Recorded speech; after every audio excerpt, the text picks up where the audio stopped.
Let's go.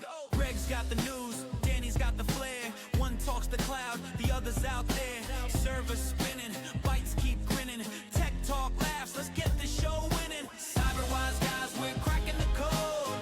Tech and chuckles on overload. Urge your dreams, cybersecurity schemes. It's the podcast you need, like coffee and memes.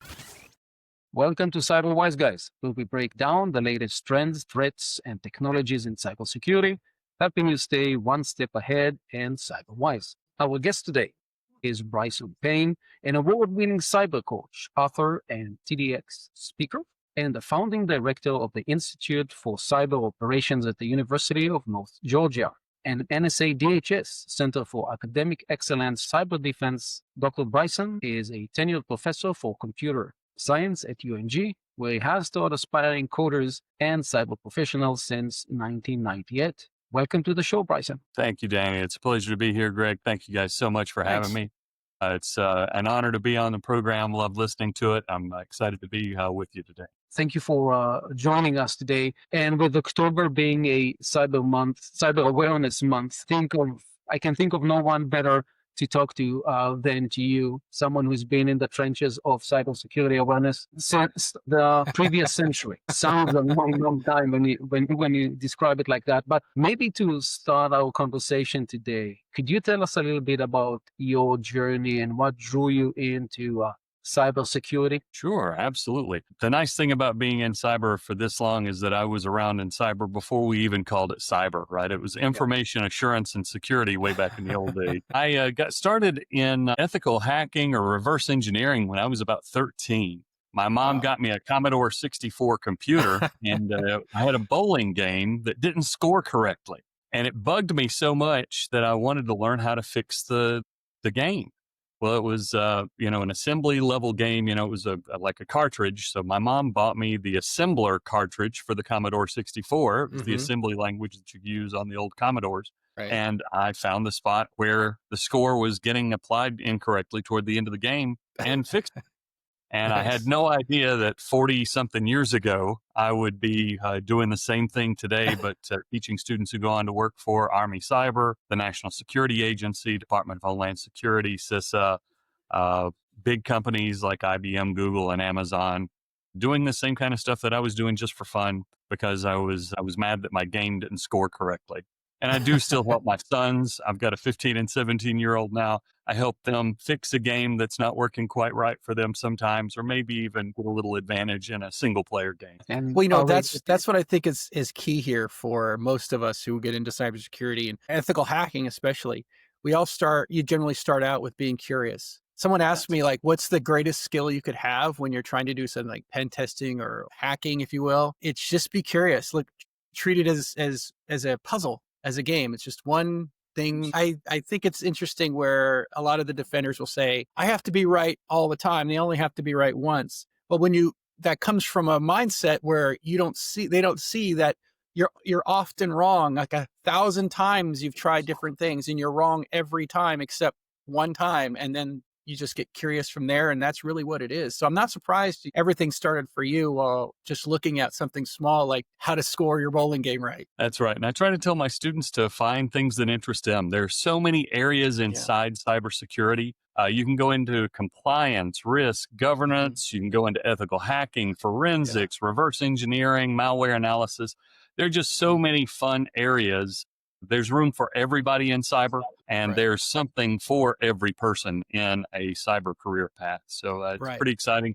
The rest of my career journey, I got started here at the University of North Georgia in the 90s. I was working on my master's degree, and I was teaching K-12. I taught middle school for a year while I was working on my master's degree. And my professor asked me if I'd ever considered teaching college. And I really that had never entered my mind. I didn't even know it was possible. I was a first generation college student myself. So I was just finding my way through my undergraduate degree, much less my master's. And I taught one summer class in computer science here at UNG, and I was hooked. I thought, that would be what I'd want to do when I retire, is come back and teach college. I didn't know I could do that for my whole career. So I went on for my PhD at Georgia State, came back here to UNG after I got my doctorate, and I've been teaching here, like I said, since 1998. Makes it sound like a long time. but 27 going on my 28th year teaching. Nice. And it's been a lot of fun. AI and cyber have changed dramatically since those first few days teaching. Yeah. But it's So- always something new to learn. So we can always be interested in something new. I tell my students if they're 50% paranoid and 50% optimistic, they're heading just about right? Yes. There's a lot to be afraid of out there. People are using these technologies for bad. But there's also a lot to be hopeful about, because if we put these tools in the right hands, we can protect our friends, our families, our workplaces, our communities, our countries, our world. So how Yeah. do you strike the balance between teaching offensive skill for ethical hacking and reinforces the ethics behind them? Well, we always start with the And ethics. I'll tell you why I ask, because it seems to me that you're teaching skills that can be used for good, but can also be used for bad. Absolutely. We always start with the ethics first. Okay. Even when we do a high school camp like we do during the summer, we have our Center for Ethical Leadership director, Dr. Rose Proctor, come in and do a half-day lesson on ethics, telling students to, that what they do is how they're going to be judged, not what they were thinking or what their justification was for what they do. What they do, their actions, are the things that people will judge their ethics by. So before we teach them how to hack into a system, we teach them how to use that responsibly, how to think about the outcome of what they're doing.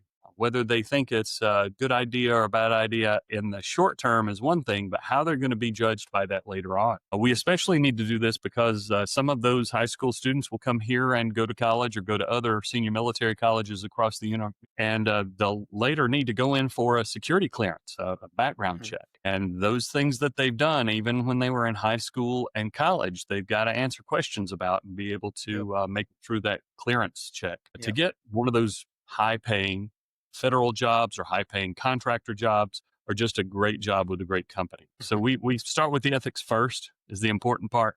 And then we hit on it multiple times through what we're learning. So when we show people how to bypass the passwords, on a web page, we show them how they could use that for themselves. You forget your password sometimes and you've got it stored. Well, you can clean that password up so it's not obscured on the login page. We had a case like that happen locally. The administrative assistant for a small nonprofit organization here in town had passed away unexpectedly, and she was the only person who knew all of the logins for all the accounts. Well, she had them saved on our workstation, so one of my students came to me and he said, Dr. Payne, would it be ethical for me to retrieve all those passwords and give them to this nonprofit? And I said, absolutely, as long as you have the permission of the owner of the nonprofit, of the president. That's exactly what these skills are meant to do. But the other benefit to learning these skills is not just that they can go off and be a hacker for government or industry around the world. It actually reinforces why we need good practices like a good password, why we need to update our software regularly. But when they're exploiting a weakness, they're also learning how to strengthen a system to keep intruders out. So I think it is a delicate balance. I have parents ask me all the time, you're going to teach my kid how to hack? How are you going to keep them out of jail? Well, we start with reminding them that jail is one possible outcome of using these things in the wrong way. That getting a really good job for the future is another outcome of using these skills in the right way. I thought, Like you said earlier, AI is accelerating the pace of change so much that it's really important to keep your ethics solid and straight as you learn all of these skills, and then use them to protect yourself, protect your family, your friends, your community, your organization, and beyond. I thought the parents would be mostly concerned about the kids having some skills and now hacking into their parents' banking accounts. It's more the case that we teach the students things that they need to go tell their parents to protect those banking accounts. It's really important to talk with the people around you. That's one of the things we emphasize when we go out and teach for local organizations. I just gave a critical infrastructure talk at a water and sewer authority here in the state yesterday, and talking with your friends, your coworkers, being the person that other people call when they think they're getting scammed or attacked. That's really important. That communication is one of our strongest first defenses against cyber attacks. Yeah.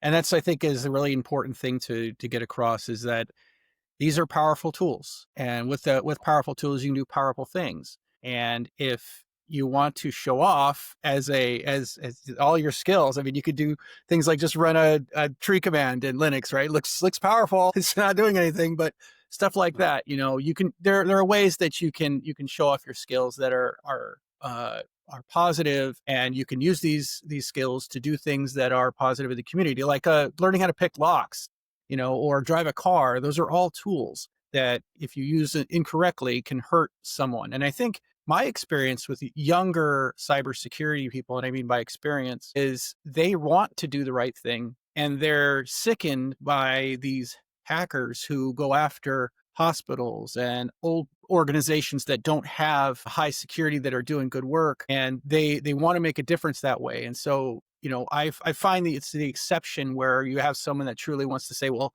who's over the age of 8, who wants to go in and start hacking different innocent organizations. So I think in my experience, there is a movement, I think, towards doing the good. It's addressing that those ethical concerns reinforces, I think, those kids that want to do the right thing. And I know with my son, he's learning cybersecurity. He's 15, and he's told me, "Hey, Dad, I'm afraid that if I do this, I'm going to accidentally hack the system." Right? Well, that's not a problem, Liam. You're okay. So I see quite a bit of that too. So I think you have a responsibility to teach that kind of thing to someone who's going to wield the power of manipulating information. So I'm really happy to hear that. Absolutely. And it's really encouraging working with young people to see that so many young men and women out there have a mentality where they want to serve, they want to protect, they Right. want to take care of people who are vulnerable, whether that's their grandmother, grandfather, or younger brothers, sisters, cousins, nieces, nephews, or people who are in a hospital and Right. need protecting from cyber criminals, people who Right. are in charge of water or electricity or critical infrastructure around the world. It's really encouraging. I get to work with 1,340 computer science and Nice. cybersecurity majors here at the University of North Georgia. And every day there's something to be hopeful about, something to be encouraged by. Yeah. Really hardworking, very creative, smart young men and women. We give this younger generation a hard time because they've been raised around all these tools. Sometimes we think they're a little spoiled, but it's really encouraging to see the heart, to see the concern that they have for the world. They're going to be cleaning up some problems that our generation is leaving behind. So it's encouraging to know that they're ready to take that on, and they have just the motivation to do it. Are there any examples you can share with us, Bryson, that your students, present or in the past, have created any type of applications or wrote a code that helps the community? Well, a lot of my students go into government positions, so we don't get to talk about the things that they do all the time. But I'll tell you, we had just one great example is a master's student who is doing some work with large language models for reverse engineering malware. And he'll be presenting at a conference in Seattle later on this year, the CISSC and CCERP conference, the Conference on Cybersecurity Education, Research, and Practice. He was using a large language model extension to Ghidra, an open source software reverse engineering package from the NSA that helps reverse engineers, malware analysts, more quickly understand what a program is doing, automates some of those things that we used to have to do by hand, going through and figuring out what a function does. It uses the large language models and some of the open source training that's already out there to figure out that this is where the ransomware key is being checked. So this is a place where we might want to snoop around and try to catch that key in memory, either when it's loaded from across the network, when it's decrypted from disk or from some value in memory. It's really cool to see how we're able to leverage AI tools and perform really advanced reverse engineering, malware analysis, cybersecurity tasks. So he's getting to present that at a conference coming up in November. We're excited to get a chance to travel out there and see him do that.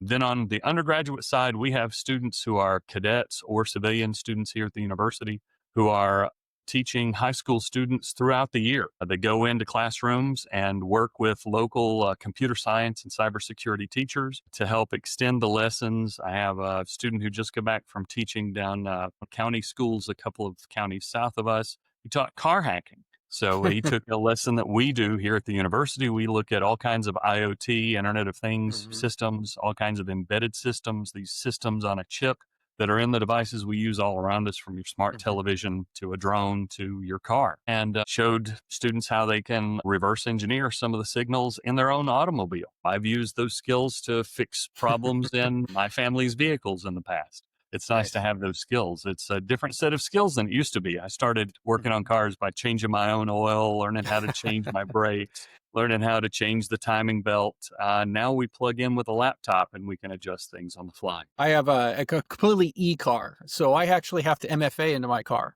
which is crazy. Yeah, I never thought I'd be MFAing into my car, but I do. So which is really great. And I think those skills really go to show that AI is not going to take jobs, right? The more I see this and the more that I'm looking at how AI is being introduced into the workforce, not just in cybersecurity, but in everything, it's really empowering those who work, especially in information, to be able to move faster and more efficiently. And cybersecurity is no exception for that.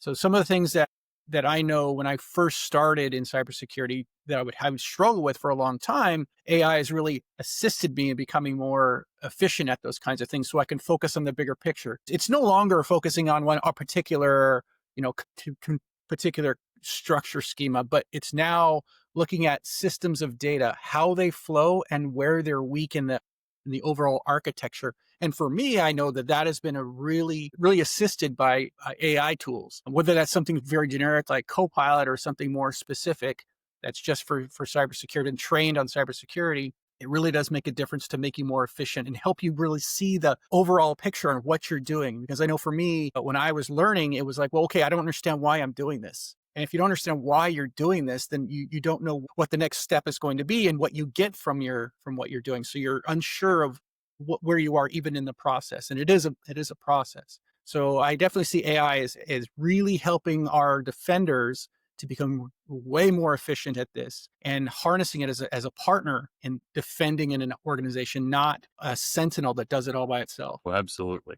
I do think it's going to change a lot of jobs and maybe displace some lower level jobs. But you're right. Just like the Industrial Revolution happened, and we have more jobs now than we had in the agrarian days, right? Right. They're different jobs than we had before with the Industrial Revolution or the information age or computing. But if you're willing to skill up and are fortunate enough to have access to the tools, and that's something we do have to consider. That's something we have to plan for, is providing pathways up for upskilling our workforce, because there will be people who are left behind. We do still have a huge range, a wide gap of income disparity, of opportunity disparity, not just in the US, but worldwide. So if we want to get the most out of AI and cyber or AI in any work, any field, we need to make sure that we're providing tools, pathways, training to help less skilled workers become more skilled workers, because you're right. It's going to just exponentially multiply the amount of work we can get done. That productivity is going through the roof. Absolutely. What used to take me and a team of consultants months to produce, I can produce in a weekend, just talking back and forth, doing some vibe coding, and any of the platforms we use are just ChatGPT or Claude. So do you think it's going to go up, but we do have to make sure we help upskill. Yeah, sorry to cut you off there earlier, but do you think there is going to be a change in the classroom from where you see it, moving away from coding to prompt engineering? We're already doing some of that. We're looking at how to integrate AI responsibly. The students still need the concepts. They still need to do an intro to coding class. But as you get up into more advanced courses, it really does become more of a software architect role. Yes. You can ask the junior coder, which may be your AI tool, to turn out small functions, and then you have to piece those together into a bigger application. So it's letting us raise the bar in our software development and our software architecture engineering, so that students are thinking bigger picture than, hey, I want to get out and start coding websites or start coding applications in a company. They're going to be able to put together major applications because of the way AI is freeing them up from remembering a few lines of syntax here and there. It can code. It's got access to GitHub. It's got access to Stack Overflow. It's got most of the answers. Now, it's still not perfect. You need to do a lot of checking. But you can even use the AI to write tests for the software. So we're getting to a Right. point where you're going to be really advanced, especially if you spend 2 years or 4 years getting a degree in this. If you're using AI tools responsibly, and the faculty need to provide guidance, just like we have to hit ethics Mhm. before we teach them how to hack. We got to help students not become over reliant on the tools. Right.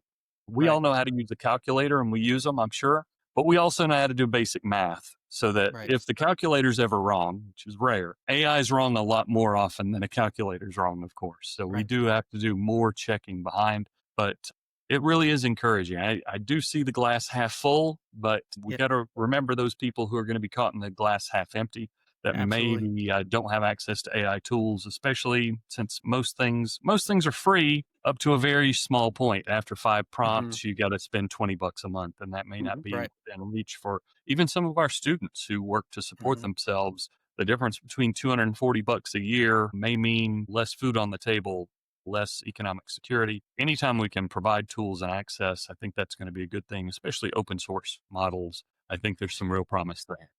Absolutely. And the ability to code is, like you mentioned, is being taught in the schools, and it's even being taught lower down in the school level. My 8-year-old Absolutely. daughter, she was sitting with me in my office here, and I had Cursor up. If you're not familiar, any of you guys out there is not familiar Sure. with Cursor, it essentially you describe, it's like a GPT for you to describe what you want and it will code it for you. And she said, well, let me try. And I said, what can I, she asked me what she could do. I said, well, do you like the game Flappy Bird? And she said, yes. I said, well, ask it to create Flappy Bird. And she typed in like, hey, make me Flappy Bird. And it created a working model for her, a working functioning app of Flappy Bird. And Yep. she's 8 years old, understands nothing about code.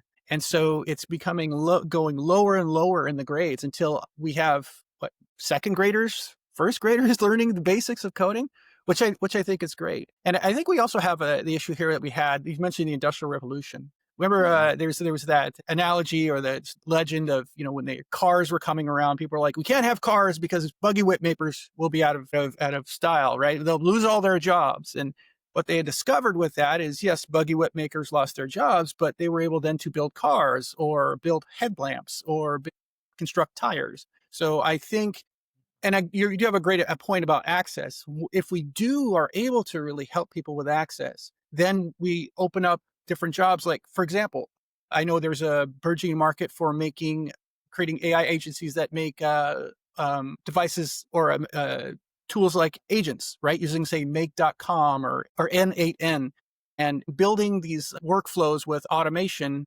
and AI assistants that allow small businesses to compete, right? Who can't afford it. So there is some issues we have with coming up, but I think you're absolutely right that if we're able to deal with the problem of access, the jobs are going to be there. They're going to look a lot different, but they're going to be there for anyone who's willing to try. And there'll be higher level, higher paying jobs. That's what's Yes. really encouraging.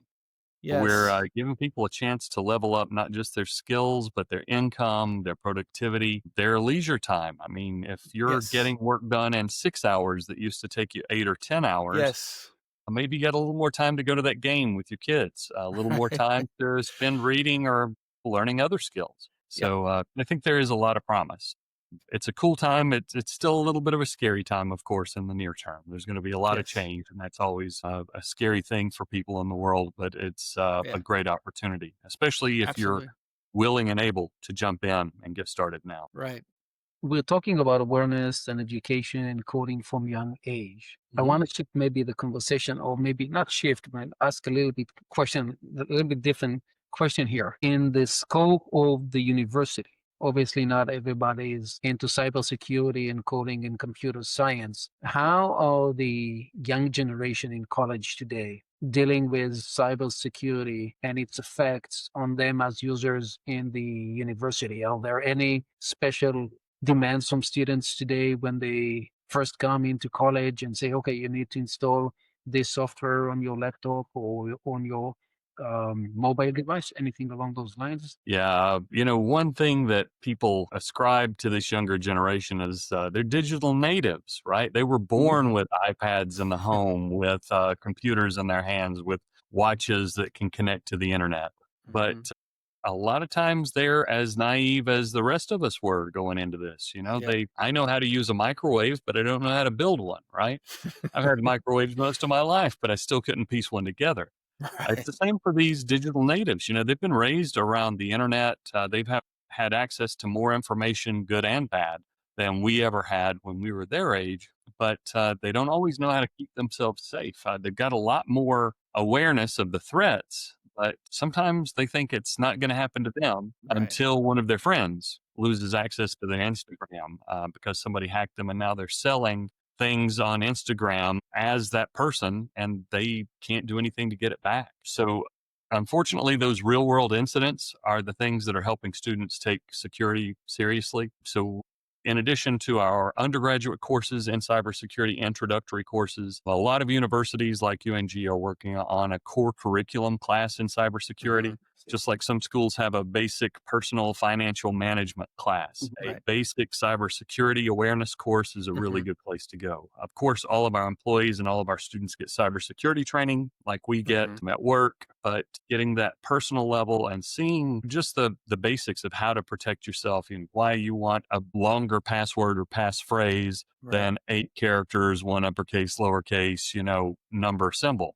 A good passphrase can make it exponentially more difficult for somebody to crack or guess your password. Mhm. But then Yep. social engineering, being on your toes when you get a phishing email or a text message now with a Right. toll scam or a package scam, Mhm. text message says you owe a driving toll or you owe a tax or you owe or there's a package that we can't deliver to you. If you click through that message and give away that password or passphrase, then no matter how long your password is, if you gave it to someone, they're going to use it to get into your accounts. So Right. that personal level responsibility, personal level awareness is really important for college students as much as it is for older family members or for us at work. Yeah, and let's face it, these cybersecurity skills are going to be job necessity skills, right? It's no Absolutely. longer going to be the only the IT guy needs to know this, right? If any organization has you that brings you onto into its fold, they're going to expect you to understand the very basics of cybersecurity. Exactly what you're saying is they're going to expect you know what a decent password is, right? They're going to expect that you know that you're probably going to have some hostile email sent to you that may try to trick you, right? These are basic skills that every job is going to need. And so I think, it should be taught as a mandatory requirement for graduation from any high school that you actually have to pass a certain level because every organization needs that. And not only that, but your personal safety should be it. So I'm glad that there is movement in the education system to start doing that, to look at this as an absolute life skill that needs to be taught along with all the basics of reading, writing, and arithmetic. It should be cybersecurity as well. You're right. No matter what the job is, if you're going to be an Mhm. entrepreneur, if you're going to be Yep. a mid-level manager all the way to the CEO of the company, you've got to be aware that there are people targeting you. That's one of the Yes. first things we hit on with our students after we hit ethics. We talk to them about the fact that they just need to realize that they are a target. Yes. Um, and not maybe them individually, but everyone with access to a phone or a computer is a target. People put up fake web pages that throw a pop up that says you have a virus on your computer, call this 1866 number. And some Right. number of people fall for that. That's how it persists. They can get enough from one person who calls through and gives up their banking information or the credit card number or access to some other account. They can make enough money Right. from that one person to keep running that scam for months. So Right. unfortunately, you're right. Every job is going to need more cybersecurity training. Entrepreneurs, all the way to the CEO to the boardroom, everybody needs to be on their toes. We're all a target. No matter how little Yeah. you may think you have something that somebody else would like to take away, whether they're on the other side of the city, the other side of the Yeah. country, or the other side of the globe.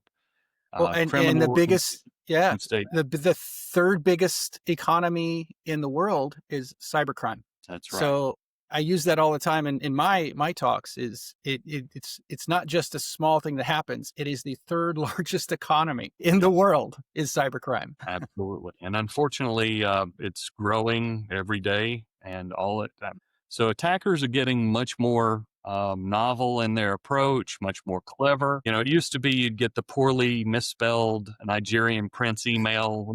I I miss need to those move actually. $1 million. Dr. Dr. Payne, No, I really miss those. I I really do miss the old. too. And those are still out there, of course. The oldies still play, but now you get a text message that's personalized to you that says that you owe a fine, or there's a package that we're trying to deliver to you, Bryson. And it looks like it's from USPS.com or from FedEx. And you just have to look a little further in the URL and then realize that telephone number is from the Philippines. There's some telltale signs still, thank goodness. But the schemers are getting better, and they're using AI as a tool as well. They can customize a separate phishing message for each of us. So Danny would get something that would be specific to him. Greg, you'd get something different, and I'd get something different still. They're building enterprise level scams as a service. My wife got a toll message scam not too long ago, and of course she shows them to me. Well, this one came at about 9:30 in the morning. I looked at the URL and just did a quick whois lookup to see when that domain name was registered. It was registered 3 hours earlier at 6:30 a.m. in Singapore. And 3 hours later, 9:30 a.m., she received it. And I'm sure 40,000 other people in the state got a similar text message. And it said, pay this by tomorrow. And I'm sure 48 hours later, they'd moved on to another server, another domain name. It's rapid scale automation on the bad side. That's why our cybersecurity researchers, our malware analysts, our incident responders need to be using these tools to speed up our pace as well. We're about to wrap up our conversation today, and it's been a pleasure. But before we kind of like crossing the finish line, I wanted to ask you, Bryson, if you can think of any key takeaways our listeners could take from your experience. Anything that you wouldn't mind share with them. So kind of like say, okay, I need to think about what Bryson said on that funny podcast that I've listened to. Well, you guys covered a few good ones. Pick up those AI skills starting now. Do some vibe coding. Cursor is a great platform. I actually pay for a subscription myself because my son and I have programmed in it. But try something today. I guess the key takeaway I would give people to match with understanding that you are a target is that understand that you are also the best front line of defense for yourself, your family, your community, your business, your organization. We sometimes in cybersecurity, you guys have probably heard this over and over again. People are the weakest link. We say people are the weakest link because it's social engineering. It's that text message at 5:30 as we're leaving work and somebody clicks through and all of a sudden our business email is compromised or somebody transfers money out of the company. But I think we need to turn that around and make it clear that if we train our people right, and if we keep that training up to date and respond to the latest threats like AI-enabled phishing and other scams, we can be the best front line of defense. We can be that first line of defense that blocks 99% of attacks. If we know that 90+% of the time they're going through social engineering and phishing and phone messages and AI-generated videos, all we have to do is be aware and be that first line of defense. Take a second and go, wait, I don't think that's real. I'm not going to share that. I'm not going to click that. I'm not going to send that on to my coworker. I'm going to send it to my IT staff and let them block it at the firewall. We are some of the best pattern recognition engines out there. Humans are still better than AI, spotting when something's a little bit wrong. So take advantage of that in your workforce. Train up your people to be the best first line of defense. We're doing that at the university level. We're doing that for the senior military colleges, for the intelligence community, the military. We train people to be the best first line of defense in cyber, just like they are in every other walk of life. So I hope that's a positive thing to take away.